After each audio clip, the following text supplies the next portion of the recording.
அன்பு நட்புகளுக்கு இனிய வணக்கம். இன்றைய திருக்குறளும் மென்பொருளும் அதிகாரம் படர் மெலிந்து இரங்கல். குறள் எண் 1164.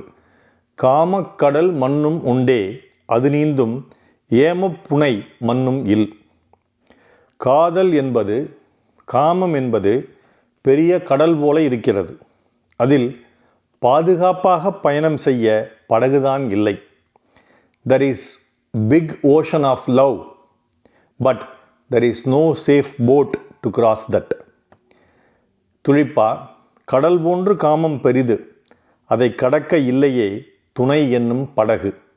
கடல் போன்று காமம் பெரிது, அதை கடக்க இல்லையே துணை என்னும் படகு. வைரமுத்து அவர்களுடைய உரை. அலையாக அடிக்கும் காமக்கடல் மட்டும் நிலையாக நிற்கிறதே, அது கடக்கும் பாதுகாப்பான தோணி மட்டும் இதுவரை அமையவில்லையே. இங்கேயும் ஓமை கவிஞர் வந்துட்டார். ஓமை கவிஞர் என்ன சொல்கிறாருன்னா, இந்த காமம், இந்த காதல் கடல் போல பெரிதாக இருக்கிறது. இன்னும் சொல்லப்போனால் இப்போல்லாம் நம்மெல்லாம் விமானத்தில் ஏறி வான் ஊர்தி வழியாக ஒரு கண்டத்திலிருந்து ஒரு கண்டத்திற்கு உலகத்தினுடைய ஒரு மூலையிலிருந்து மறுமூலைக்கு சென்று விடுகிறோம். அவர் வாழ்ந்த காலத்தில் கப்பலே இருந்திருக்காது, படகு மட்டும்தான் இருந்திருக்கும்.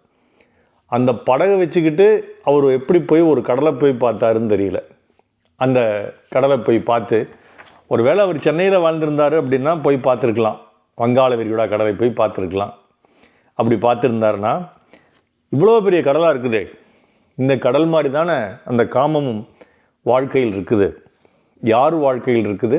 எல்லார் வாழ்க்கையிலும், பருவமடைந்த அனைவர் வாழ்க்கையிலும் இருக்குது. ஆனால் அந்த காம கடலை கடக்கிறது அப்படின்னா ஒரு துணை வேணும் அல்லவா? எப்படி கடக்க முடியும்? நீந்தி கடக்க முடியுமா? பிறவி பெருங்கடல் நீந்துவாருங்கிற மாதிரி நீந்த முடியுமா? அப்போ வேறொரு துணை என்ன? அதற்கு ஒரு படகு வேண்டும், குறைஞ்சபட்சம் ஒரு மரக்கலமாவது வேண்டும். அது இருந்ததுனா தான் அது மேலே ஏறி வந்துக்கிட்டு அந்த காமக்கடலை கடக்க முடியும். தலைவனும் தலைவியுமாக சேர்ந்து கடக்க முடியும். ஆனால் இப்போ தான் அந்த துணை இல்லையே. துணை தான் பிரிஞ்சு போயிடுச்சு, வெளியூருக்கு போயிடுச்சு, வெளிநாடுக்கு போயிடுச்சு. அப்போ பிரிவு போனதால் என்னாச்சு? அந்த புனை நம்மக்கிட்ட இல்லை. வெறும் புனையில் போய் தனியாக எங்கே போய் கடக்க முடியும்? அப்போது அந்த பாதுகாப்பான புனை யார் அப்படின்னா துணை.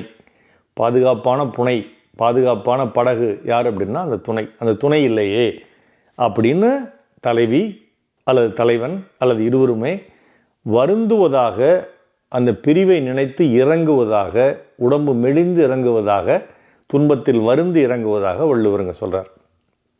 எனக்கு ரொம்ப பிடிச்ச அந்த சொல் என்னென்னா ஏமப்புனை. வெறும் புனைன்னு சொல்லிட்டு போயிருக்கலாம், ஆனால் ஏமப்புனைன்னு சொன்னதுனால என்ன சொல்கிறாருன்னா பாதுகாப்பான படகு. அப்படின்னா என்ன அர்த்தம்? அந்த காமக்கடலில் மூழ்கிடக்கூடாது, காமக்கடல் நம்மளை குப்பரடித்து உள்ள தள்ளி நம்மளை சாகடிச்சிடக்கூடாது. அப்படிப்பட்ட ஒரு பாதுகாப்பான படகாக நம் துணை, நம் துணைவி, நம் மனைவி, நம் தலைவி, நம் காதலி இருக்கிறாள் அப்படிங்கிறது தான் அங்கே அடிக்கோட்டு காட்டுறார். இங்கே தான் அந்த ஒழுக்கம் நிறைய கொண்டு வர்றார் ஐயன். ஒருவனுக்கு ஒருத்தி என்று முதலில் சொன்ன சில தமிழ் புலவர்களில் ஐயனும் ஒருவர். இன்னும் சொல்லப்போனால் ஐயன் தான் முதல்ல சொல்லியிருப்பாருன்னு நினைக்கிறேன். அப்படிப்பட்ட திருவள்ளுவர் இங்கே என்ன சொல்கிறாருன்னா ஏமப்புனைங்கிறார். பாதுகாப்பான ஒரு படகு அல்லது மரக்கலம் யாருன்னா தன்னுடைய மனைவி அல்லது தன்னுடைய துணைவி அல்லது காதலி அல்லது தலைவி. அந்த காலத்தில் திருமணமெல்லாம் பண்ணாமல் இருந்தாங்கன்னா அப்படி கூட வச்சுக்கலாம் அப்படின்னு ஐயன் சொல்கிறார். ஏன் இது பாதுகாப்பான படகுன்னு சொல்கிறாருன்னா, நீ இது இல்லாமல் கண்ட படகுல ஏறி போனோன்னா உனக்கு கண்ட விதமான நோய்கள் வந்துவிடும், உன் வாழ்க்கை சீரழிஞ்சு போயிடும். அதனால் ஒரு படகில், பாதுகாப்பான படகில் பயணம் செல் அப்படின்னு ஐயனுங்க அடிக்கோடிட்டு சொல்கிறதாக நான் பொருள் புரிஞ்சுக்கிறேன். இதுக்கு ஒரு பாடல், கண்ணதாசனுடைய அற்புதமான பாடல், நமக்கெல்லாம் ரொம்ப பிடிச்ச பாடல், ஒரு தத்துவம் நிறைந்த பாடல். எப்பொழுது இந்த பாடலை கேட்டாலும் எனக்கு வாழ்க்கையில் வாழ்க்கையினுடைய அர்த்தங்கள் புரிஞ்ச மாதிரியான ஒரு எண்ணம் எனக்கு ஏற்படும். சூறை காற்று மோதினாள் தோணி ஓட்டம் மேவுமோ, வாழ்வில் துன்பம் வரவு சுகம் செலவு இருப்பது கனவு, காலம் வகுத்த கணக்கை இங்கே யார் காணுவார், ஆசையே அலை போலே நாமெல்லாம் அதன் மேலே ஓடம் போலே ஆடிடுவோமே வாழ்நாளிலே என்ற பாடல் தை பிறந்தால் வழி பிறக்கும் என்ற படத்தில் வந்த பாடல், கண்ணதாசன் அவர்களுடைய வரிகள், திருச்சி லோகாதனனுடைய குரல். திருச்சி லோகாதனன் வந்து அவ்வளோ அற்புதமான பல பாடல்களை தந்திருக்கு. அதில் இந்த பாடலும் ஒன்று. இது தாங்க வள்ளுவர் சொல்கிறார், காமக்கடல் இருக்குதாங்க செய்யும், அதை கடக்கிறோம்னா நல்ல துணை வேணுங்க, துணை விட்டு பிரியாமல் இருக்க வேணுங்க அப்படின்னு ஐயன் சொல்கிறார். காமக்கடல் மண்ணும் உண்டே, அது நீந்தும் ஏமப்புனை மண்ணும் இல். நாள் சிறக்க நற்றமிழ் வாழ்த்துகள். மருத்துவர் ராமசெல்வரங்கம், ரிஷி நேத்ராலய வடிய கிடமை, சேலம், கள்ளக்குறிச்சி.